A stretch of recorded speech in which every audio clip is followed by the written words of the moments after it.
Kita sampai Keluaran pasal 14. Berfirmanlah Tuhan kepada Musa demikian, katakanlah kepada orang Israel, supaya mereka balik kembali dan berkemah di depan Pi-hahirot antara Migdol dan laut, tepat di depan Baal-Zephon. Berkemahlah kamu di tepi laut. Maka Firaun akan berkata tentang orang Israel, mereka telah sesat di negeri ini, padang gurun telah mengurung mereka. Aku akan mengeraskan hati Firaun sehingga ia mengejar mereka, dan terhadap Firaun dan seluruh pasukannya aku akan menyatakan kemuliaanku, sehingga orang Mesir mengetahui bahwa akulah Tuhan. Lalu mereka berbuat demikian. Ketika diberitahukan kepada Raja Mesir bahwa bangsa itu telah lari, maka berubahlah hati Firaun dan pegawai-pegawainya terhadap bangsa itu, dan berkatalah mereka, apakah yang telah kita perbuat ini, bahwa kita membiarkan orang Israel pergi dari perbudakan kita? Kemudian ia memasang keretanya dan membawa rakyatnya serta. Ia membawa 600 kereta yang terpilih, ya, segala kereta Mesir, masing-masing lengkap dengan perwiranya. Demikianlah Tuhan mengeraskan hati Firaun, raja Mesir itu, sehingga ia mengejar orang Israel. Tetapi orang Israel berjalan terus dipimpin oleh tangan yang dinaikkan. Adapun orang Mesir, segala kuda dan kereta Firaun, orang-orang berkuda dan pasukannya, mengejar mereka dan mencapai mereka pada waktu mereka berkemah di tepi laut dekat Pi-hahirot di depan Baal-Zephon. Ketika Firaun telah dekat, orang Israel menoleh, maka tampaklah orang Mesir bergerak menyusul mereka. Lalu sangat ketakutanlah orang Israel dan mereka berseru-seru kepada Tuhan. Dan mereka berkata kepada Musa, apakah karena tidak ada kuburan di Mesir, maka engkau membawa kami untuk mati di padang gurun ini? Apakah yang kau perbuat ini terhadap kami dengan membawa kami keluar dari Mesir? Bukankah ini telah kami katakan kepadamu di Mesir? Janganlah mengganggu kami dan biarlah kami bekerja pada orang Mesir. Sebab lebih baik bagi kami untuk bekerja pada orang Mesir daripada mati di padang gurun ini. Tetapi berkatalah Musa kepada bangsa itu, janganlah takut, berdirilah tetap, dan lihatlah keselamatan dari Tuhan yang akan diberikannya hari ini kepadamu. Sebab orang Mesir yang kamu lihat hari ini tidak akan kamu lihat lagi untuk selama-lamanya. Tuhan akan berperang untuk kamu, dan kamu akan diam saja. Berfirmanlah Tuhan kepada Musa, mengapakah engkau berseru-seru demikian kepadaku? Katakanlah kepada orang Israel supaya mereka berangkat. Dan engkau, angkatlah tongkatmu dan ulurkanlah tanganmu ke atas laut dan belahlah airnya. Sehingga orang Israel akan berjalan dari tengah-tengah laut di tempat kering. Tapi sungguh aku akan mengeraskan hati orang Israel, hati orang Mesir, sehingga mereka menyusul orang Israel terhadap Firaun dan seluruh pasukannya, keretanya dan orangnya yang berkuda. Aku akan menyatakan kemuliaanku, maka orang Mesir akan mengetahui bahwa akulah Tuhan. Apabila aku memperlihatkan kemuliaanku terhadap Firaun, keretanya dan orangnya yang berkuda. Kemudian bergeraklah malaikat Allah yang tadinya berjalan di depan tentara Israel, lalu berjalan di belakang mereka, dan tiang awan itu bergerak dari depan mereka, lalu berdiri di belakang mereka. Demikianlah tiang itu berdiri di antara tentara orang Mesir dan tentara orang Israel. Dan oleh karena awan itu menimbulkan kegelapan, maka malam itu lewat, sehingga yang satu tidak dapat mendekati yang lain semalam-malaman itu. Lalu Musa mengulurkan tangannya ke atas laut, dan semalam-malaman itu Tuhan menguakkan air laut dengan perantaraan angin timur yang keras, membuat laut itu menjadi tanah kering, maka terbelahlah air itu. Demikianlah orang Israel berjalan dari tengah-tengah laut di tempat kering, sedang di kiri dan di kanan mereka air itu sebagai tembok bagi mereka. Orang Mesir mengejar dan menyusul mereka, segala kuda Firaun, keretanya dan orangnya yang berkuda, sampai ke tengah-tengah laut. Dan pada waktu jaga pagi, Tuhan yang di dalam tiang api dan awan itu memandang kepada tentara orang Mesir, lalu dikacaukannya tentara orang Mesir itu. Ia membuat roda keretanya berjalan miring dan maju dengan berat, sehingga orang Mesir berkata, marilah kita lari meninggalkan orang Israel, sebab Tuhanlah yang berperang untuk mereka melawan Mesir. Berfirmanlah Tuhan kepada Musa, ulurkanlah tanganmu ke atas laut, supaya air berbalik meliputi orang Mesir, meliputi kereta mereka dan orang mereka yang berkuda. Musa mengulurkan tangannya ke atas laut, maka menjelang pagi berbaliklah air laut ke tempatnya, sedang orang Mesir lari menuju air itu. Demikianlah Tuhan mencampakkan orang Mesir ke tengah-tengah laut. Berbaliklah segala air itu, lalu menutupi kereta dan orang berkuda dari seluruh pasukan Firaun yang telah menyusul orang Israel itu ke laut. Seorang pun tidak ada yang tinggal dari mereka. Tetapi orang Israel berjalan di tempat kering dari tengah-tengah laut, sedang di kiri dan di kanan mereka air itu sebagai tembok bagi mereka. Demikianlah pada hari itu Tuhan menyelamatkan orang Israel dari tangan orang Mesir. Dan orang Israel melihat orang Mesir mati terhantar di pantai laut. Ketika dilihat oleh orang Israel betapa besarnya perbuatan yang dilakukan Tuhan terhadap orang Mesir, maka takutlah bangsa itu kepada Tuhan, dan mereka percaya kepada Tuhan dan kepada Musa hambanya itu. Kitab Keluaran kita tahu bahwa ini mencatat histori perjalanan umat Israel keluar dari Mesir menuju tanah Kanaan. Dari pembebasan perbudakan di Mesir ada campur tangan Allah, di mana Allah menebus, ada penebusan, ada pembebasan. Jadi umat Israel boleh keluar dari Mesir, dan kita melihat langkah demi langkah di dalam perjalanan orang Israel bersama Tuhan dan diproses di dalam pembenaran di dalam Tuhan.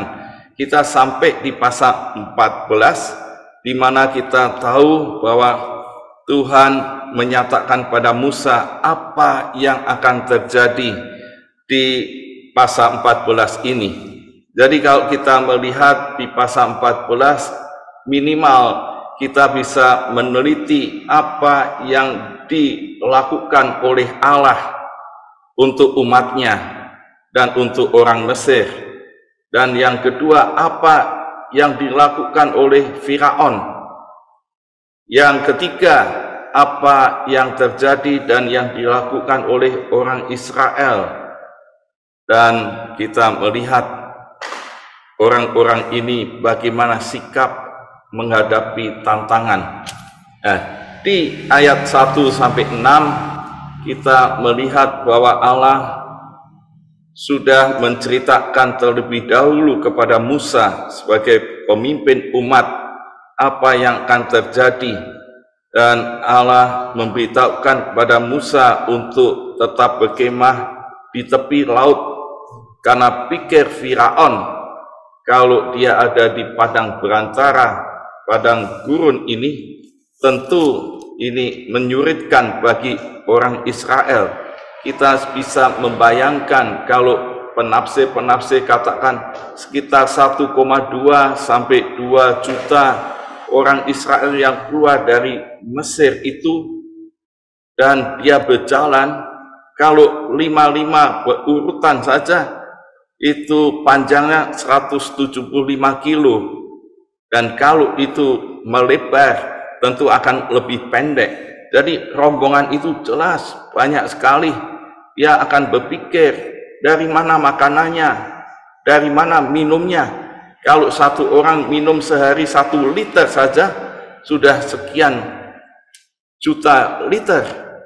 Dan ini bagaimana? Tentu mereka akan berpikir Firaun, ya kesulitan dan bisa mati sendiri.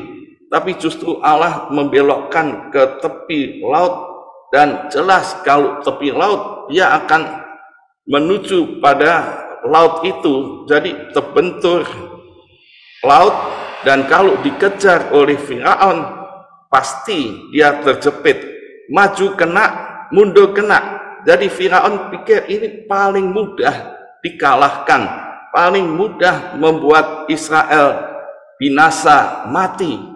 Tapi kita melihat bahwa Tuhan justru bertindak lain. Allah mengatakan pada Musa supaya orang Mesir mengetahui bahwa akulah Tuhan, supaya kemuliaan Tuhan dinyatakan. Allah itu Tuhan.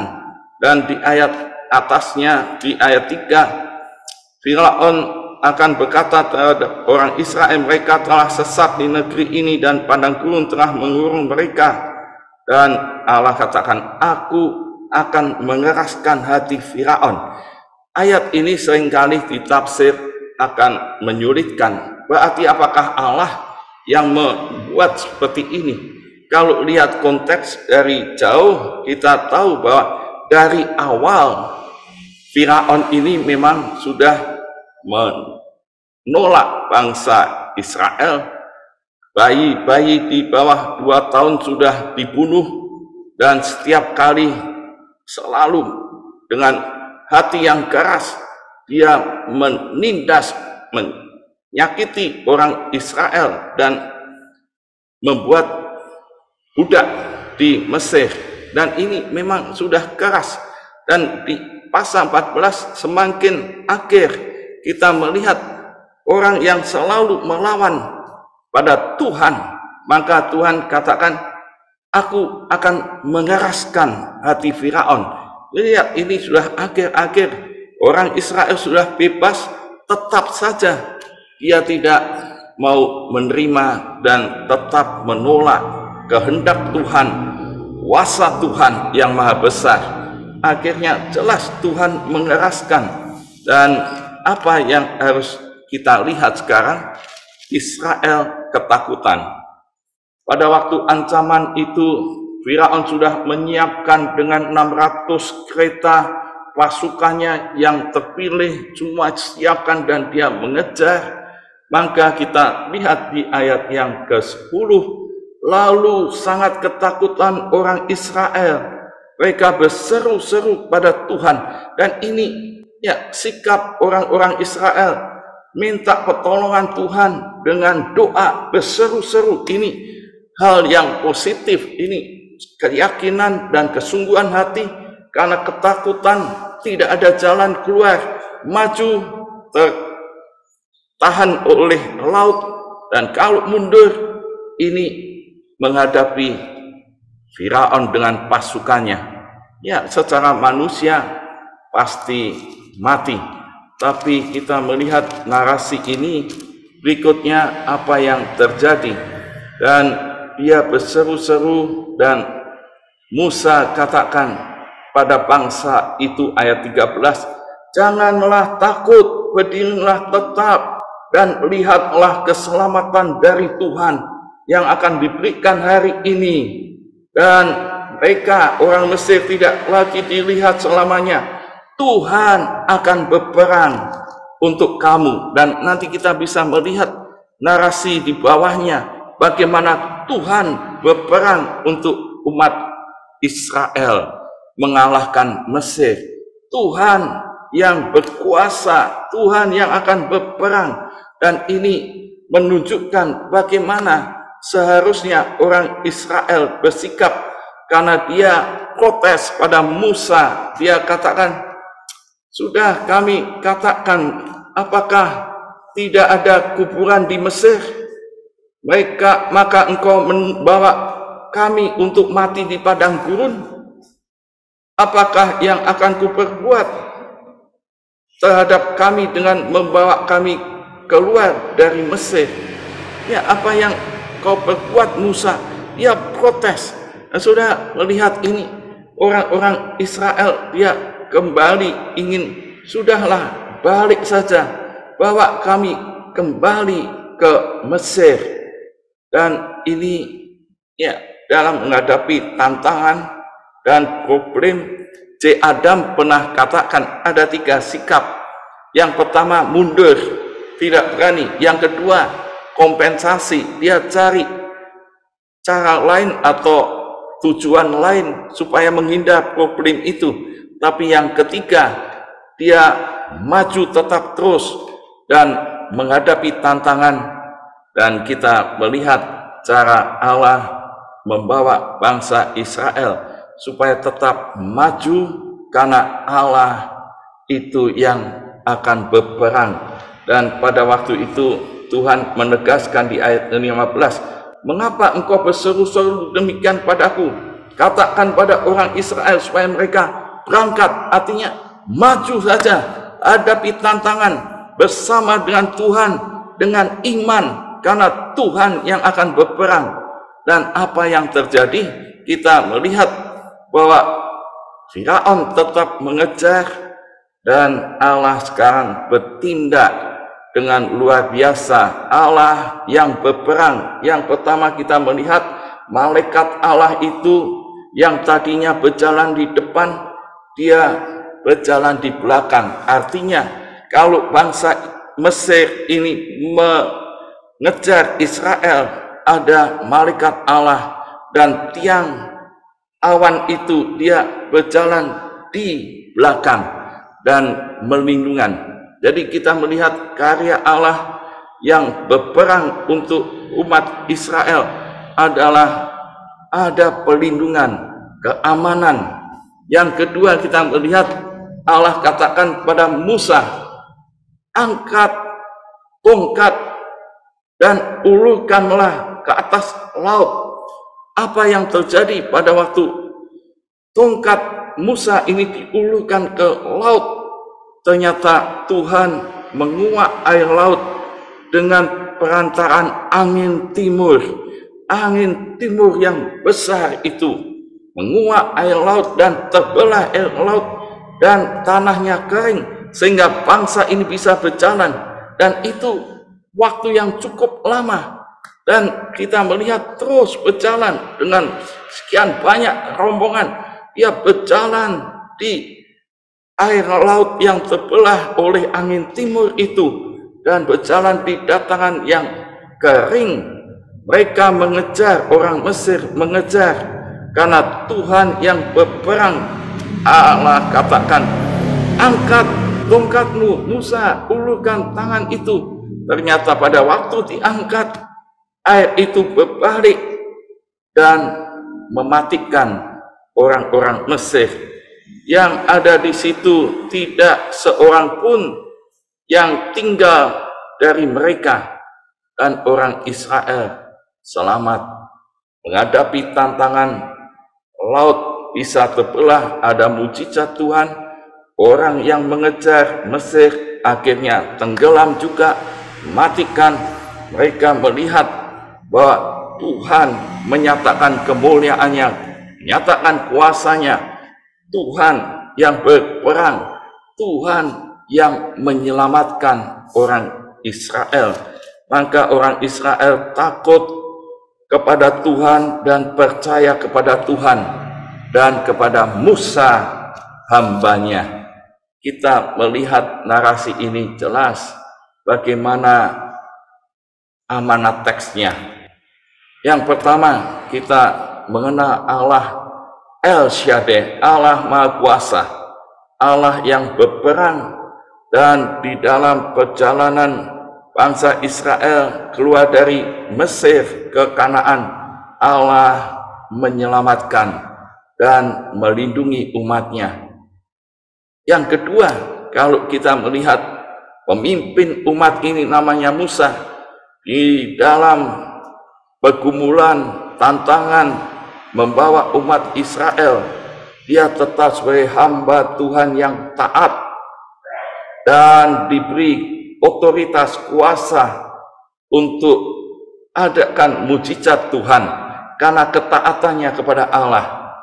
Dan yang ketiga, kita bisa melihat Allah harus dinyatakan kepada semua orang yang ada di Mesir, semua orang yang ada di Israel, untuk percaya kepada Dia, mengetahui bahwa Dialah Allah Tuhan, supaya orang percaya. Jadi kita saat ini bisa mengaplikasikan bahwa apakah saya percaya bahwa pertolongan Tuhan itu terjadi dalam segala hal, dan kalau saya menjadi hamba Tuhan, apakah saya mau taat dan kuasa Tuhan akan dinyatakan, dan saya terus memperkenalkan Allah dalam Yesus Kristus kepada semua orang, supaya mengetahui ada keselamatan di dalam Yesus Kristus. Amin. Tuhan Yesus memberkati. Ya, haleluya, puji Tuhan. Kita melihat bahwa mujizat Tuhan dinyatakan di ayat 31. Ayat 30 mengatakan, demikianlah pada hari itu Tuhan menyelamatkan bangsa Israel. Piala pujian dan hormat dan kuasa kita berikan pada Tuhan.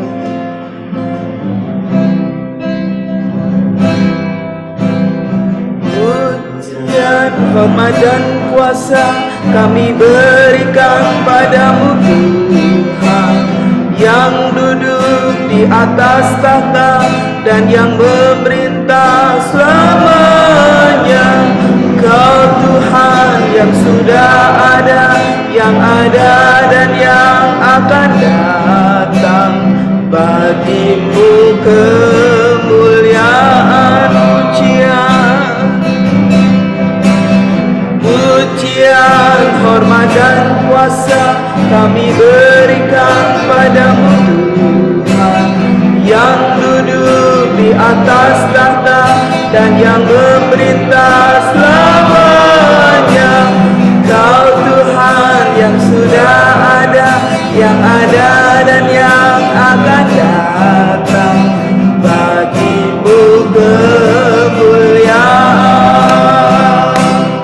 Kudus, kudus, Engkau Tuhan Maha Kudus. Namamu kutinggikan selamanya. Kudus, kudus, Engkau Tuhan Maha Kudus. Kasih-Mu takkan berubah selamanya. Kudus, kudus,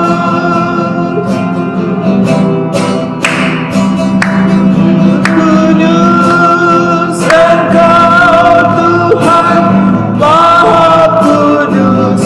Namamu kutinggikan selamanya.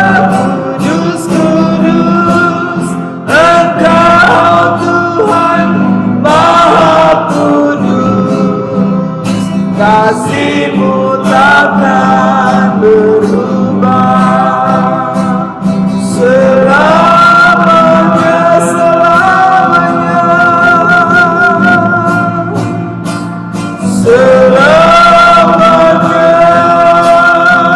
selamanya, selamanya. Mari sembah Dia, Allah yang besar, Allah yang ajaib. Engkau Allah yang sanggup lakukan segala perkara. Terima kasih Tuhan, ku sembah Engkau Tuhan, ku tinggikan namamu Yesus, Allah yang hidup, Allah yang berkuasa selama-lamanya. Ya ralalalamalalamaral. Kami sembah, kami tinggikan namamu Yesus. Terima kasih Tuhan. Haleluya. Mari kita terus bersyukur. Kita punya Tuhan yang hidup. Kita mau terus taat kepada Dia. Kita terus mau percaya kepada Dia. Dan kita terus mau memberitakan supremasi kuasa Tuhan yang sudah terjadi atas hidup kita, supaya orang lain boleh diselamatkan. Mari kita mengucap syukur. Bapa di surga, aku bersyukur kepadamu ya Tuhan, karena melalui Tuhan Keluaran pasal 14 ini aku boleh belajar Tuhan, bahwa Allah yang hidup, Allah yang sama, yang sudah menyelamatkan bangsa Israel dari Mesir, dan yang membuat bangsa Israel dibedakan oleh Tuhan karena kebaikan anugerah-Mu. Kami mengucap syukur. Biarlah Tuhan kami tetap mau percaya bahwa Engkaulah Tuhan atas segala sesuatu. Engkaulah Tuhan satu-satunya yang ku percaya di dalam Yesus Kristus, yang akan menolong pergumulan setiap kehidupan kami masing-masing, apapun yang menjadi pergumulan kami, supaya Tuhan memberikan kepada kami kekuatan yang baru, iman yang terus bergantung pada Tuhan, yang sakit disembuhkan, yang mengalami kekurangan di dalam finansial, yang sedang dalam pekerjaan ada masalah, Tuhan menolong. Tuhan akan memberikan jalan yang keluar yang terbaik, bahkan kemenangan iman seperti bangsa Israel. Terima kasih ya Tuhan, kami mau terus beritakan firman-Mu, kami tak mau perkenalkan nama-Mu yang hidup dan ajaib. Terima kasih Tuhan, terima kasih. Dalam nama-Mu kami berdoa, kami mengucap syukur.